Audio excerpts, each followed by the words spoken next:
7월 10일 토요일 황장수의 뉴스 브리핑 시작하겠습니다.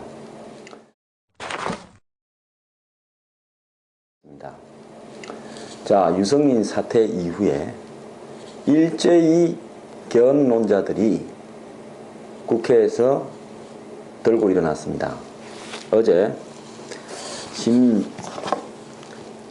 의원이 국회에서 주최한 개헌 세미나에 이재호, 우윤근, 신기남 등 여야 중진들이 참석해서 개헌을 부르짖기 시작했습니다. 자, 국회법 개정안이 결국은 개헌 세력들이 대통령의 대응과 파워를 테스트한 거라고 제가 이야기를 했죠.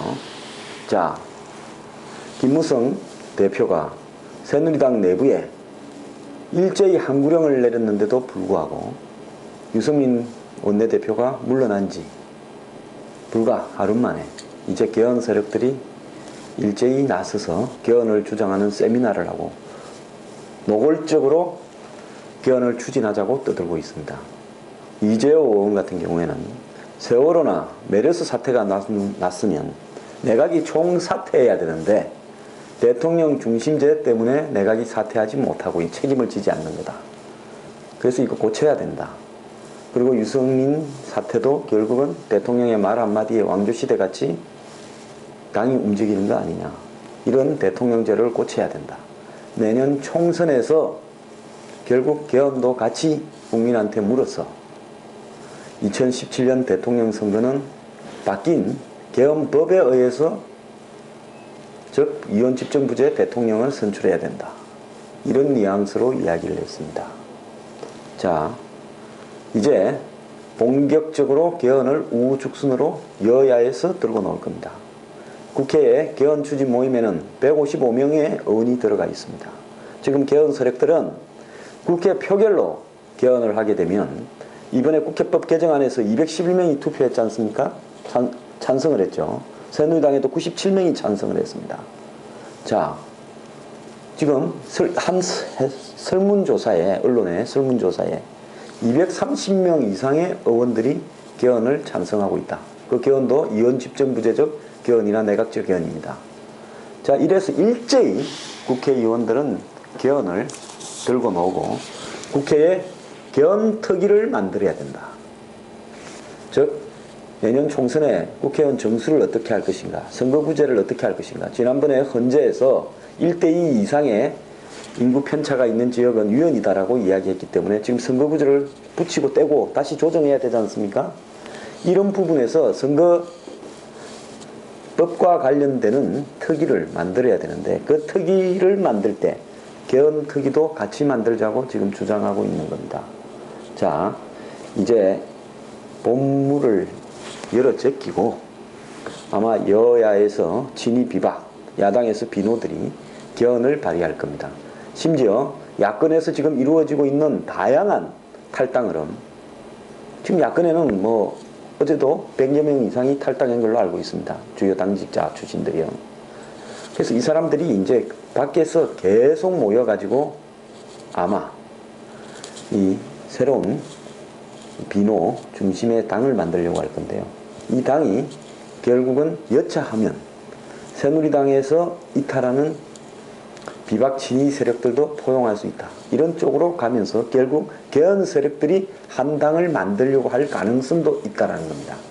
현재로서는 그 가능성이 크지 않고 적지만은 결국 비노, 비박이 모여서 서로 간에 공통점을 가지면서 할 수 있는 것은 개헌이라는 것입니다. 그것도 오스트리아식 이원 집정부제적 개헌. 개헌을 기치로 서로 간에 다른 정치 세력들이 하나로 모아서 그 세력들이 200명 이상을 끌어모아 가지고 개헌을 추진한다. 그렇게 될 땐 서로 모여야 될 구실이 있지 않겠습니까? 결국 여야에서 남는 것은 친박 핵심과 친노 핵심만 남게 될 것이다. 근데 친노도 언제까지 개헌을 반대할지. 지금 친노는 문재인 현 대표가 야권에서는 뭐 지지율이 주로 1위로 나오고 있고 그 다음에 야당의 대선 후보로 될 가능성이 높다고 보기 때문에 현 대통령 중심제를 지지하지만은 그 가능성이 조금이라도 낮아진다 그러면 언제든지 개헌에 찬성할 가능성이 있습니다. 자, 결국 유승민 원내대표의 무리한 국회법 통과도 개헌 세력들의 엄모하에서여야 이루어졌던 것이고요.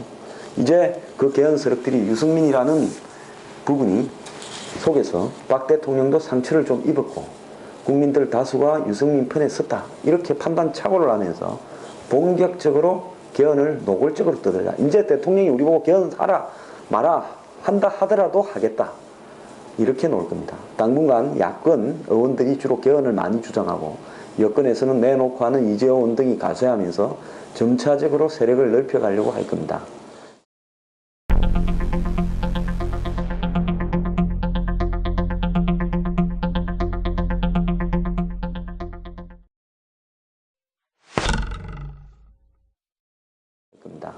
제가 개헌이 남북 분단화에서 세계 유일한 공산권과의 대치국가에서 왜 안 되는지에 대해서 강력한 대통령 중심제가 현재 북한과 대치하는 남한의 안보를 위해서 필요하다.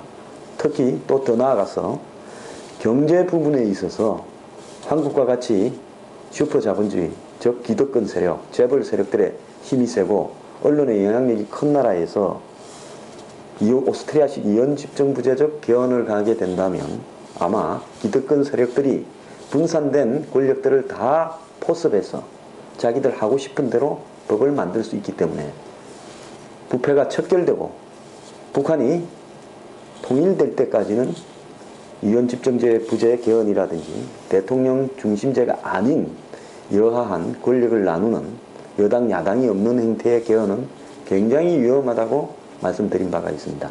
어쨌든 여야의 개헌 세력들이 이제는 본격적으로 개헌을 주장하고 나서면서 일단 그 첫 단계로 국회에서 개헌 특위를 만들어서 여야가 합의된 개헌안을 만들자고 주장을 할 겁니다.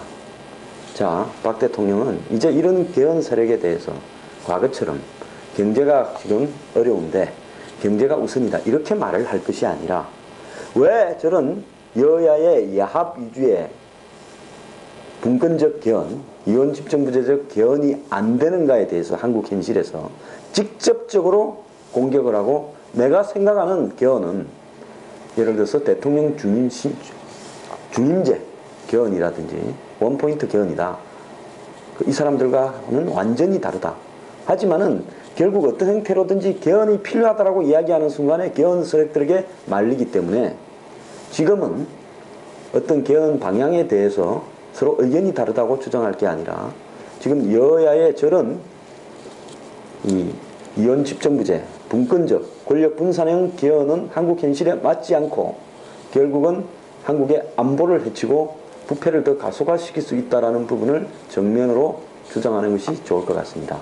이제 개헌 전쟁이 시작됐습니다.